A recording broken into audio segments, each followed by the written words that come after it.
নমস্কার, আমি আরজি। আজকে যেই ঘটনাটি আমি আপনাদেরকে শোনাবো, এই ঘটনাটি আমার শোনা ঘটনা। তবে এই ঘটনার পিছনে কতটা সত্য রয়েছে সেটা অতটা আমি যাচাই করে দেখিনি, কিন্তু আমি যার কাছ থেকে এই ঘটনাটা শুনেছি তাকে দেখে আমার মনেই হয়েছে সে কোনো রকমভাবে এটা বানিয়ে বা মিথ্যে বলেন। তো এমনিতেই শীত পড়ছে, আর এই শীতের সময় আজকে যেই ঘটনাটা আমি আপনাদেরকে শোনাচ্ছি আশা করি আপনাদের ভালো লাগবে শুনতে। কারণ এই ঘটনাটাও ঘটেছিল এরকমই একটা ঠান্ডার সময়, ডিসেম্বর মাসে। আর এই ঘটনাটা ঘটেছিল তেঁতুলতলা বলে একটি জায়গা। এবার এই তেঁতুলতলা কোন জায়গাটা সেটা আমার অতটা জানা নেই, তবে আমি যার কাছ থেকে এই ঘটনাটা শুনেছি তার দেশের বাড়ি হচ্ছে হাবড়ার দিকে। তো আমি ধরে নিচ্ছি এই তেঁতুলতলা বলে যেই জায়গাটা এটা হাবড়ারই কোনো একটি সাইডে। তবে উনি বলেছিলেন এই তেঁতুলতলা বলে যেই জায়গাটা সেটা নাকি পরে নাম চেঞ্জ হয়ে গেছিল। এবার কী নাম রাখা হয়েছিল সেটা অতটা আমি জানি না। তো যাই হোক, এই ঘটনাটা আমি শুনেছি আমাদের পাড়ায় একজন ছিলেন এই কারণেই বলছি কারণ উনি কয়েক বছর আগে মারা যান। ওনার নাম হচ্ছে দ্বিজেন কাকা আমরা বলতাম। ওনার একটি চায়ের দোকান ছিল, আর ওনার দেশের বাড়ি ছিল হাবড়াতে। তো ওইখানকারই যেই তেঁতুলতলা যেই জায়গাটি, সেই জায়গাটায় এই ঘটনাটি ঘটে। তো এই ঘটনার শুরুর আগে আমি দ্বিজেন কাকার সম্পর্কে একটু বলে নিই। দ্বিজেন কাকা মানুষটা একটু অদ্ভুত ধরনের ছিল। অদ্ভুত বলতে উনি যতটা ঐশ্বরিক চিন্তাভাবনার দিকে থাকতেন তার থেকে বেশি উনি আবার অলৌকিক এইসব দিকগুলো খুব বেশি বিশ্বাস করতেন। তো আপনারা ভাবতেই পারেন যে অলৌকিক, কারণ প্রত্যেকেই বিশ্বাস করে, আমরাও বিশ্বাস করি যে অলৌকিক কিছু হয়। কিন্তু একটা জিনিস মানতে হবে, যেখানে ভগবানের অস্তিত্ব আছে সেখানে শয়তানেরও অস্তিত্ব থাকে। তো এই দ্বিজেন কাকা উনি বেশ কিছু মাদুলি, তাবিজ এরকম অনেক কিছু ওনার হাতে গলায় বাঁধা থাকতো। তো আমরা জিজ্ঞেস করলে উনি খালি বলতো যে আমি সব ব্যাপারেই বিশ্বাস করি, এই জন্য সব কিছু আমি রেখেছি। তো যার যার ব্যক্তিগত ব্যাপার, অত ডিপলি আমরা এই ব্যাপারটা নিয়ে আর ভাবিনি। তো আসি আসল ঘটনায়। এই ঘটনাটা আমি শুনেছিলাম ওনার থেকে লকডাউনের সময়, যখন প্রত্যেকেই ঘরে বসা, বিরক্ত লাগতো কোথায় বেরোবো। এবার সেই সময়টা হচ্ছে পিক সময় আর কি, মানে যখন পুরোপুরি ঘর থেকে বেরোনো একদমই বন্ধ, মানে কোনো টাইম লিমিটেশনের কোনো ব্যাপার তখনও ছিল না। তবু আমাদের পাড়ায় যেহেতু ছোট একটা জায়গা নিয়ে ওনার এই চায়ের দোকান ছিল, তো আমরা ওখানে মাঝে মধ্যে যেতাম। তো দোকানটা খোলা থাকতো, সেরকম কোনো রেস্ট্রিকশন ছিল না দোকানটা বন্ধ রাখবার বা কিছু করার, যেহেতু পাড়ার ছোট দোকান। তো খুব বেশি গ্যাদারিং হতো না, তবে মোটামুটি আমরা 5-6 জন মিলে পাড়ার বন্ধুবান্ধবরা বসে একটু চাটা খেতাম, গল্প করতাম। তো এরকম একটি সময়ে একদিন আমরা ওই কথায় কথায় দ্বিজেন কাকাকে জিজ্ঞেস করলাম যে দ্বিজেন কাকা, তুমি তো ঈশ্বরকেও মানো, শয়তানকেও মানো। এবার শয়তানের মানার পিছনে নিশ্চয়ই তোমার বড় কোনো ভূমিকা রয়েছে, না হলে তুমি মানতে না। এত এই যে তাবিজ পড়েছো, এত মাদুলি, তুমি অনেক ধরনের মন্ত্র জপ করো, কারণটা কি? তো প্রথমে উনি সেরকম কিছু বলতেই চায়নি, উনি ব্যাপারটা ইগনোর করে যাচ্ছিল। তো অনেক রিকোয়েস্ট করার পর উনি তখন বলল যে একটা ঘটনা আমি শোনাতে পারি তোমাদেরকে, কিন্তু তোমরা কতটা বিশ্বাস করবে সেটা কিন্তু আমি জানি না।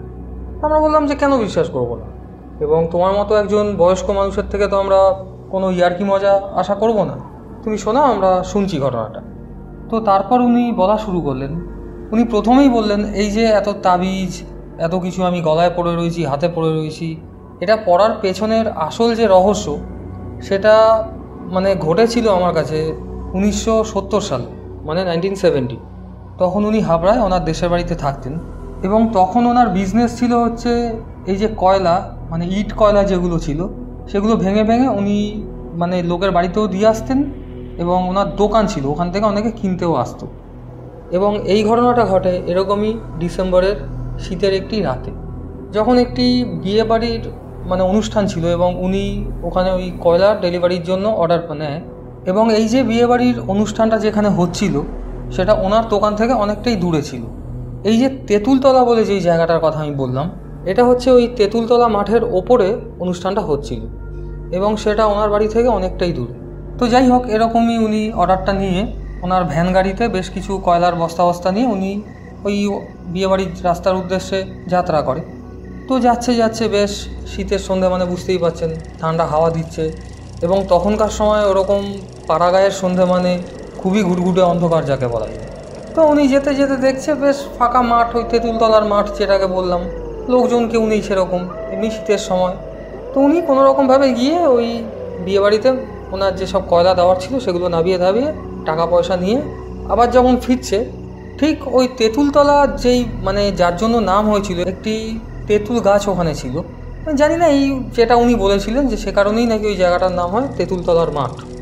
তো যাই হোক, উনি দেখছে ওখানে একটি লোক দূর থেকে হাত দেখাচ্ছে ওনাকে। এবার উনি ফাঁকা ভ্যান গাড়ি নিয়ে যাচ্ছে, তো ওরকম অন্ধকার, এবং তখনকার সময় দেখবেন বন্ধুরা এরকম ব্যাটারি লাইট এসব কিন্তু ছিল না। তখন পাড়াগাঁয়ের দিকে এই ভ্যান গাড়িগুলোর সামনে সেই লম্ফ আর কৌটোর মধ্যে এক ধরনের লাইটের ব্যবস্থা করা হতো, যার মধ্যে ওই সামনের চাকায় একটু লাইট পড়তো আর রাস্তা দেখা যেত। তো উনি যেতে যেতে দেখছে এই অন্ধকারের মধ্যেই হালকা যা বোঝা যাচ্ছে একটি ভদ্রলোক বা কেউ ওনাকে হাত দেখাচ্ছে। তো উনি সামনে গিয়ে দাঁড়ায়, ওই লম্ফর আলো জ্বলছে, হালকা আলো, দেখছে একটি মধ্যবয়স্ক লোক ওনাকে বলছে যে আপনার গাড়ি কি ফাঁকা, ভ্যান গাড়ি? ও বলছে হ্যাঁ, আমি এখন বাড়ি ফিরছি, আমি এখানে কাজে এসেছিলাম, বাড়ি ফিরছি। বলছে কেন, দরকার কি? তখন বলছে খুব দরকারে এসছি এখানে, আমি অনেক দূর থেকেই এসছি। বলছে কী করতে হবে বলুন? বলছে একটা ডেড বডি একটু ক্যারি করে শ্মশানে নিয়ে যেতে হবে। তো উনি ভাবছে অত রাতে একজন লোক, আমার আশেপাশে কেউ নেই, তার উপর আবার কি ক্যারি করতে হবে, ডেড বডি।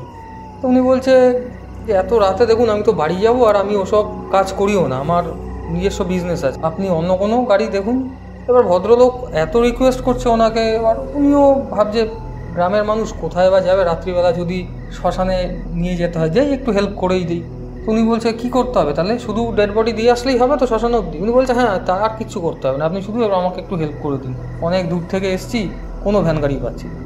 তো বলছে ঠিক আছে, আপনি ভ্যানে উঠুন, আমাকে রাস্তা দেখিয়ে দিন কত দূর। তো ভ্যানে যাচ্ছে যাচ্ছে যাচ্ছে, পাকা রাস্তা, শীতের সময় যেরকম বললাম, হালকা কুয়াশা কুয়াশা পড়ছে। তো বেশ কিছু দূর যেতে যেতে উনি দেখছে যে একটা জায়গায় একটু গ্যাঞ্জাম, মানে লোকজন। তো ওই ভ্যানে বসে যে ভদ্রলোক, তখন উনি বলছে যে আপনি ভ্যানটা নিয়ে এবার আমাকে এখানে নামিয়ে দিন, ওই যে দেখছেন ওখানে লোকের কোলাহল গ্যাঞ্জাম, ওইটাই হচ্ছে ওই স্পটটা, ওখান থেকে আপনি যান, আপনি ভ্যান নিয়ে গেলেই বুঝতে পারবেন, আপনাকে দেখলেই লোকেরা বলবে যে ভ্যান এসছে, তুলে দেবে। যা হয় আর কি, আমরা কোনো গাড়ি নিয়ে গেলে আশেপাশের লোকরা তখন বুঝে যায় যে গাড়ি এসে গেছে বা কিছু এসে গেছে। তো ওই ভদ্রলোক ওখানে নেমে যায়। তো এই দ্বিজেন কাকা তখন ওই ভ্যান নিয়ে যায়, এবং যাওয়াতে তখন আশেপাশে আরও লোকজনরা তখন এসে ভিড় করে যে ভ্যান এসে গেছে, ভ্যান এসে গেছে, ডেড বডি নিয়ে আসো। তো দেখছে একটা ডেড বডি ওরম ঘরে শোয়ানো, লোকজন রয়েছে। তো উনি মুখটা ভালো করে দেখতে পাচ্ছে না, এবং তো উনি বলছে যে দেখুন দাদা, আমি তো এমনি এইসব জিনিস টানা হিচড়ে করি না, আপনি তাড়াতাড়ি নিয়ে আসুন, কোথায় যাবেন বলুন, আমি ছেড়ে আমার বাড়ি যেতে হবে। এবার আশেপাশের লোকরা যারা ছিল তারা ভাবছে যে আপনার তো ভ্যান গাড়ি, আপনি একটু ওয়েট করতে অসুবিধা কী? বলছে না, আমার এই সব কাজের জন্য আমার এই ভ্যান গাড়ি না, আমি অন্য কাজে এখানে এসেছিলাম, আমাকে একজন বললো যে এটা করে দিতে। বলছে কে বললো? ওখানকার লোকরা জিজ্ঞেস করেছে। ও বলছে ওই ভদ্রলোককে তো আমি দেখছি না আশেপাশে, উনি নেমে গেল ওখানে, বললো এই ডেড বডি ক্যারি করতে হবে। তো বলছে ঠিক আছে, একটু ওয়েট করুন দাদা, এক্ষুনি নিয়ে আসছে। তো 5-10 মিনিট দাঁড়ানোর পর একটা ডেড বডি ওনার ভ্যানে যখন রাখা হলো, এবং দ্বিজেন কাকা এইখানে যেটা বললো যে এটা শোনার পরে আমরাও মানে রীতিমতো শহরে থেকেও প্রায় ঘেমে উঠেছিলাম আর কি। উনি বললো ওই তেঁতুলতলার মাঠে যেই লোকটি ভ্যানে উঠেছিল আর এই মৃতদেহ যার ছিল ওই এক, মানে ভাবতে পারছেন, যেই লোকটি ওনাকে দাঁড় করিয়েছিল, যেই লোকটি হাত দেখিয়েছিল, আর যেই লোকটি বলেছিল যে একটি ডেড বডি নিয়ে যেতে হবে, সেই ভদ্রলোকেরই ডেড বডির জন্য ওই ভদ্রলোকই ওনাকে গিয়ে ডেকেছিল। এবার একবার ভেবে দেখুন কতটা শিহরণ জাগানো ঘটনা সেরকম সময় হয়েছিল দ্বিজেন কাকার সাথে। তো এইটা দেখার পর তো উনি মানে কি করবে, আর ওখানে উনি ঘেমে চুমে অস্থির। এবার ডেড বডি কি তুলবে, ওখানকার লোকরা তখন ওনাকে ধরে জল ঢল দিয়ে বলছে কি হয়েছে দাদা, কি হয়েছে? তো উনি তো তখন কোনো রকম হতভম্ব হয়ে বলছে এই ভদ্রলোকই তো আমাকে একটু আগে ওখান থেকে ডেকে নিয়ে আসলো।